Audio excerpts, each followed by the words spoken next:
ఎన్నో కొన్ని సంవత్సరాలతో నేను ఇంత తపన పడి వర్క్ చేసిన సినిమా ఇంకొకటి లేదు, ఇంత ప్రేమించి యాక్ట్ చేసిన సినిమా ఇంకొకటి లేదు. ఫస్ట్ ఆఫ్ ఆల్ నాకు వినాయక్లో ఉన్న ఎనర్జీ, తర్వాత బన్నీలో ఉన్న ఎనర్జీ, వీళ్ళిద్దరూ కలిసి నాకు చెప్పిన కథ నాకు ఇచ్చిన ఒక రెస్పాన్సిబిలిటీ. ఎందుకంటే చాలా డిఫరెంట్ కొత్తమైన క్యారెక్టర్ నాకు. ఆ గెటప్కి దాదాపు ఒక 2.5 hours నేను మేకప్ చేసుకోవాలి ఎవ్రీడే. అండ్ చాలా నచ్చింది నాకు, because Vinayak basically non wastage director అని చెప్పొచ్చు. ఎందుకంటే ఎన్నో డైరెక్టర్లతో పనిచేసాం, బట్ తనకి ఆ క్షణానికి ఆ కథకి ఏం కావాలని నాకు తెలుసు.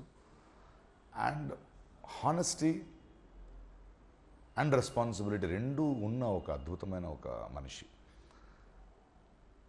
కులు మనాలి, ఆ బ్రహ్మాండమైన సెట్స్, ఆయన విజన్, అంటే ఒక కథ ఇక్కడ స్పెషల్ ఎఫెక్ట్ వస్తే ఇది ఇలా ఉంటుంది, ఈ వాల్యూమ్స్ ఆఫ్ ద షాట్ ఎంత ఉండాలి, ఆ ఎమోషనల్ ఎలిమెంట్స్ ఇలా ఉండాలి. ఎందుకంటే చాలా సినిమాలు వర్క్ చేశాను నేను, దిల్ నుంచి వినాయక్తో చూశాను. And his vision, he wanted to make a big film. And అదే టైంలో ఆ సినిమాకి ప్రాణాలను ఇవ్వచ్చు, ఆ కమిట్మెంట్ ఉన్న బన్నీ నాకు ఆయన మొదటి సినిమాని చూశాను గంగోత్రి నుంచి, మీరు చూశారు. బట్ ఆ కుర్రోడు ఒక కెరియర్లో మనం తెలుగు వాళ్ళు గర్వించే ఒక నటుడయ్యాడు, ఒక సోల్ అయ్యాడు. ద సార్ట్ ఆఫ్ ఫిల్మ్స్ ఆయన సెలెక్ట్ చేసే ఫిల్మ్స్ కానీ ఆయన చేస్తున్న ఫిల్మ్, ఈ ఫిల్మ్ వచ్చేసరికి దాన్ని తీసుకున్న తపన, ఆయన the whole training of martial arts, ఆ తర్వాత on the sets being a producer son, అది దాటి ఆడుకున్న ఒక అతీవమైన ఒక ప్రేమ ఆ ప్రాజెక్ట్ గురించి. చాలా పాజిటివ్గా ఫీల్ అయ్యేవాడు. Whether it was my cinematographer, the whole team who acted in the film. And అలాంటి లొకేషన్స్కినో ఎంతో దూరం నడిచెళ్ళాలి, అండ్ చాలా డిఫికల్ట్ అయిన సెట్స్ వేసేట పరిస్థితి. ఇవన్నిటికన్నా నాకు ఆ కథ స్క్రిప్ట్ బాగా నచ్చింది. అంటే ఎక్కడో ఒక చోటు మన ధర్మాన్ని, మన కల్చర్ని కాపాడుకోవాలి. కేవలం సినిమాలు ఎలాగైనా తీసేయచ్చు, బట్ అలాంటి ఒక అద్భుతమైన ఒక గోల్తో, ఒక ఇంటెన్షన్తో తీసిన సినిమా.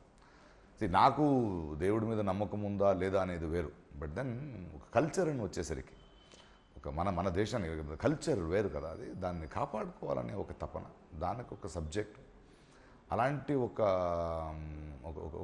ఆర్మీ లాంటి మనలో ఉండాల్సిన ఒక కాన్సెప్ట్ పోతూ ఉంది. దాన్ని తెలిసిన ఒక ముసలోడు నేను ఇక్కడ ఉన్నాను. ఇలాంటి కుర్రోళ్ళు ముందొస్తారు, మన సంస్కృతిని, మన దేశాన్ని, మన గుళ్ళని, అవర్ టెంపుల్స్, అవర్ కల్చర్ని మనమే కాపాడుకోవాలి, మనమే దాన్ని చేతి మీద తీసుకొని కాపాడుకోలేను.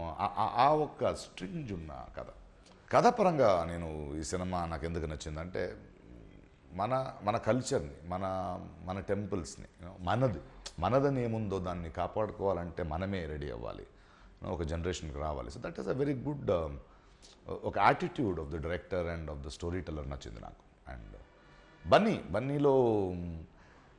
బన్నీ చాలామందికి నమ్మకాన్ని ఇచ్చేటువంటి ఒక గ్రోత్, అంటే ఒక రాగా ఉన్న ఒక బన్నీని నేను గంగోత్రిలో చూశాను. తన ఫస్ట్ సినిమా యాక్ట్ చేస్తున్నాడు.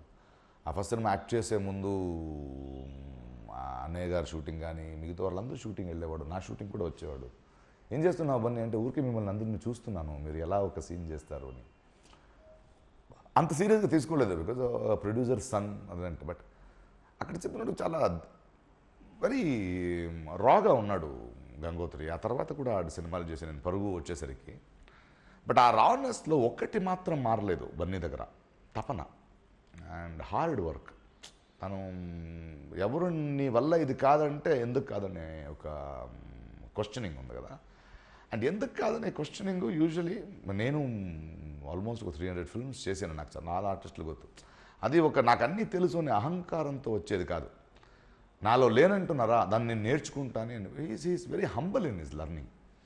అండ్ ఈరోజు గంగోత్రి బన్నీకు మనం బద్రీనాథ్ బన్నీకు చూస్తే you see a great grooming of that boy. And అది తను చేసుకుంది, తనలో నుంచి వచ్చిన గ్రూమింగ్. ఈరోజు ఆయనకున్న అవగాహన కానీ he's going to go different heights because of this whole journey of that boy. ఆయన ఒక డాన్స్లో కానీ, ఒక పర్ఫార్మెన్స్ లెవెల్లో కానీ, ఒక ఫిజికల్ ఫిట్నెస్ లెవెల్లో కానీ, ప్లస్ దాన్ని ఎన్నుకుంటున్న సబ్జెక్ట్స్ కానీ, అంటే ప్రతి సబ్జెక్ట్ని కూడా విత్ రెస్పాన్సిబిలిటీనో ఆయన ఒక సుకుమార్తో ఉన్న రిలేషన్షిప్ కానీ, ప్రతి ఒక్క డైరెక్టర్తో ఉన్న రిలేషన్షిప్ కానీ, ఒక అన్నయ్య అంటూ వినాయక్తో ఉన్న రిలేషన్షిప్ కానీ ఎక్కడన్నా చూస్తుంటే ఏదో నేర్చుకోవాలి. అంటే he knows how to respect the elders, how to respect the people who are talented, at the same time తనని ఆ బెంచ్ మార్క్ తీసుకురావాలన్న ఒక తపన. I like that boy very much.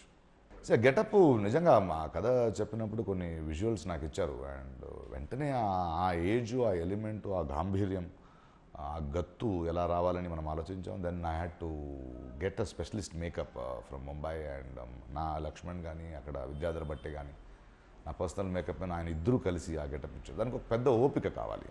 Almost ఒక 2 hours అవుద్ది.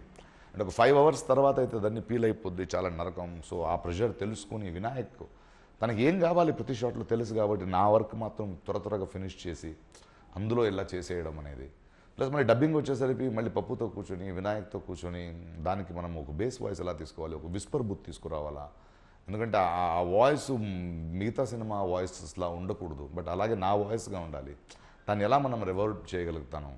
సో ఎంత డ్రై అయ్యేది నాకు డబ్ చేస్తున్న క్రీల్ తర్వాత డ్రై అయిపోయింది, because it has to come from deep with. And I think Pappu and Vinayak really spent a lot of time on that this thing.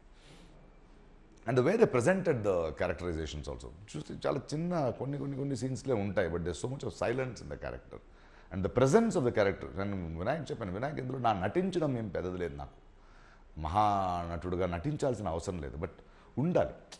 ఆ కథని నమ్మాలి, ఆ పాత్రను నమ్మాలి, నమ్మి ఆ ప్రజెన్స్ అంతే నేను ఇవ్వగలను. మిగతా అంతా it goes to the credit goes to Vinayak. Because ఒక నటుడిని అలాంటి ఒక గెటప్లో పెట్టుకుంటూ దాన్ని ఎక్కడెక్కడ ప్లేస్ చేశాడు, ఎలా వాడుకున్నాడు. ఐ థింక్ ఈ సినిమా the whole work and the pain and the responsibility of this film is one man, that is VV Vinayak. VV Vinayak కాకపోతే ఇంత బడ్జెట్ ఉన్న సినిమాని ఇంత ఫాస్ట్ టైంలో ఇంత క్లారిటీతో ఇంకెవరూ తీలేరేమో అనిపిస్తుంది నాకు. చాలా అద్భుతమైన, ఎందుకంటే మనము కులుమనాడిలో షూట్ చేస్తున్నప్పుడు అక్కడే వచ్చారు మన మ్యూజిక్ డైరెక్టర్ కీరవాణి గారు. అండ్ అద్భుతమైన ఈవినింగ్స్ మనం అక్కడ గడిపాము, గంగ ఒడ్డున కూర్చొని పాడడం. అక్కడే 2-3 సాంగ్లు కంపోజ్ చేశాడు. అండ్ ఒక దైవికమైన ఒక ఎఫెక్ట్ కీరవాణి గారే ఇవ్వగలరు, ఎందుకంటే music flows from his heart. And ఈ కథ వరకు ఆయన చాలా డిజైన్ చేశారు. సో అదే చెప్తున్నాను కదా, నా ప్రజెన్స్ మాత్రమే. సో వినాయక్ అనుకున్న విజువల్ అరౌండ్ ఇట్ నన్ను ప్లేస్ చేసింది. అండ్ హౌ కీరవాణి గారు from the heart elevated the whole thing with his music. ఇవన్నీ ప్యాడ్ అవుతుంటే they all worked in Unison అంటాం. ఒకరికొకరికి అలా చేతులు పట్టుకొని పనిచేశారు వాళ్ళు. అది సినిమాటోగ్రఫర్ కానీ, ఆర్ట్ డైరెక్టర్ కానీ, అండ్ మ్యూజిక్ డైరెక్టర్ కానీ, ఇవన్నిటికీ ఆ కళ కన్నా వినాయక్ కానీ, and our Chinni, our dialogue writer, the script, ఇవన్నీ కలిసి they have work together. And I was just present in that situation.